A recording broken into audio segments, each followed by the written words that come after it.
Salam dan bahagia. Baiklah, pada hari ini kita akan bercerita tentang sebuah kisah yang saya beri nama Menyakilah Anak. Ada satu pepatah Inggris yang berbunyi, roda yang berderik itu yang selalu diminyaki.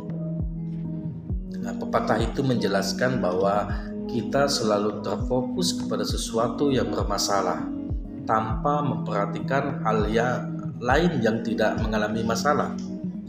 Sebagai guru maupun orang tua, kita selalu memperhatikan anak yang bermasalah atau tindakannya yang menjurus kepada penyimpangan.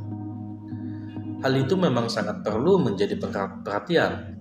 Namun yang tidak kalah penting adalah bagaimana kita memperhatikan anak yang memiliki karakter yang baik ataupun anak yang melakukan perbuatannya yang baik. Ada satu kisah pada suatu hari pada kehidupan saya, Ainun yang berusia 2 tahun memunguti sampah kertas yang berserakan di dalam kamar. Kedua kakaknya setelah bermain mewarnai gambar dan menggunting langsung pergi meninggalkan sampah yang berserakan tersebut. Ainun kecil memunguti satu persatu kertas itu dan dibuangnya di tempat sampah yang terletak di dapur. Melihat itu saya pun bertanya kepada Ainun, "Ainun lagi apa?" "Uang ampah," jawabnya dengan lucu. Ya, saya memahami apa yang disampaikan oleh Ainun yang masih berumur 2 tahun tersebut. Ya, maksudnya adalah buang sampah. Saya pun langsung mengangkat kedua jempol dan berkata, "Mantap, Ainun memang anak yang rajin dan pintar." Lalu memeluk dan mengecup pipinya yang beraroma khas anak kecil. Dia pun tersenyum, bangga layaknya sang juara yang telah memenangkan sebuah kompetisi besar. Ya, tadi apa yang saya lakukan itu adalah sebuah tindakan yang dinamakan penguatan. Ya, menurut ahli psikologi mengatakan bahwa penguatan dilakukan agar dapat meningkatkan kemungkinan terulangnya kembali perilaku tersebut. Pujian dan sentuhan adalah suatu tindakan yang harus sering kita lakukan agar anak semakin termotivasi melakukan hal yang baik. Walaupun dia sudah terbiasa melakukannya, tapi kita jangan pernah bosan untuk memberikan pujian kepadanya. Ya, hal ini bertujuan agar perbuatan yang telah dilakukan akan tetap dilakukan secara terus-menerus sehingga akan menjadi karakter. Pada dasarnya semua orang suka diberi perhatian. Kita pasti akan merasa senang bila ada yang memberikan pujian, terlepas pujian itu sekedar basa-basi atau benar-benar murni sebuah ketulusan dan penghargaan. Ya, ketika kita melakukan sebuah kebaikan atau berhasil melakukan tugas yang diberikan, pastinya kita lebih suka diapresiasi daripada dikritik. Hampir semua orang tidak senang jika dikritik.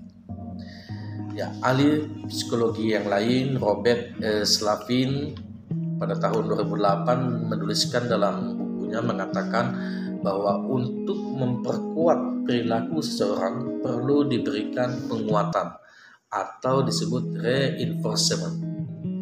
Penguatan ada 2 macam, yaitu penguatan positif dan penguatan negatif. Apa itu penguatan positif? Ya, penguatan positif dilakukan dengan cara memberikan imbalan atau pujian kepada seseorang yang telah melakukan sesuatu dengan harapan orang itu semakin termotivasi untuk melakukan perbuatan tersebut. Ya, perlakuan kepada Ainun tadi dengan memberi pujian dan sentuhan adalah contoh dari penguatan positif tersebut. Ya, ada lagi kisah. "Dinda, jika kamu telah mengerjakan PR atau pekerjaan rumah, maka kamu dibebaskan dari tugas mencuci piring sore ini." Perintah ibu kepada anaknya yang masih kelas 5 SD. Ya, tindakan yang dilakukan oleh ibunya tadi kepada anak adalah contoh penguatan negatif.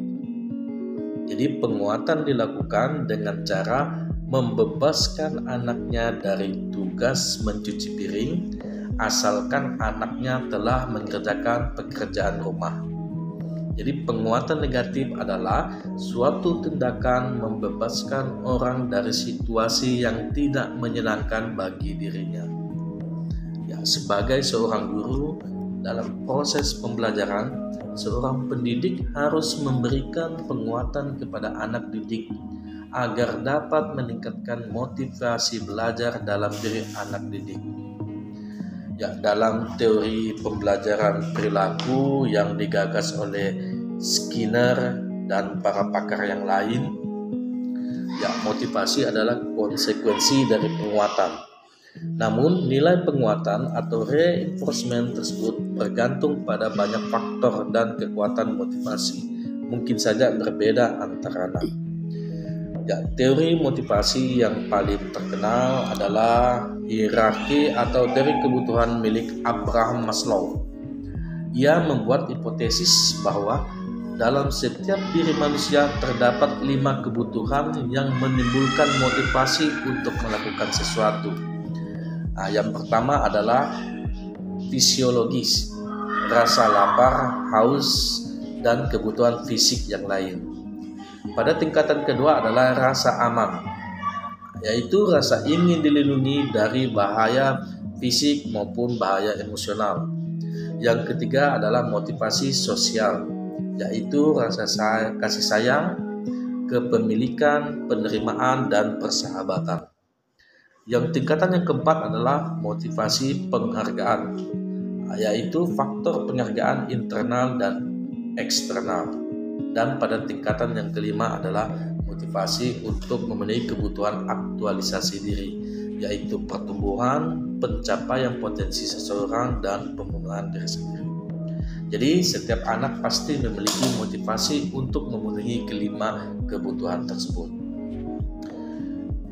Jadi reinforcement meliputi pujian dan kata-kata yang baik, senyum, tertawa, tepuk tangan, mengangkat jempol, berjalan mendekati, berdiri di dekat, dan duduk di dekat anak itu merupakan contoh-contoh dari reinforcement atau penguatan. Jadi itu yang perlu kita lakukan kepada anak. Perlu kita ketahui bahwa anak adalah bibit yang unggul. Dia memerlukan lahan atau lingkungan yang sehat serta pupuk yang baik yang bisa menumbuhkannya menjadi manusia yang berkualitas. Penguatan adalah pupuk yang tepat untuk diri seorang anak. Taburkanlah pupuk itu terus-menerus sehingga sesuai dengan kebutuhannya. Anak kita adalah roda yang tidak berbunyi bising, tetapi teruslah memberinya minyak agar tidak berbunyi dan jalannya bisa lancar untuk meraih cita-citanya. Semua roda walaupun tidak berderik haruslah selalu diminyaki. Ya, sekian kisah kita pada hari ini. Semoga kita bisa mengambil hikmah dari cerita pada hari ini. Sampai ketemu, salam dan bahagia.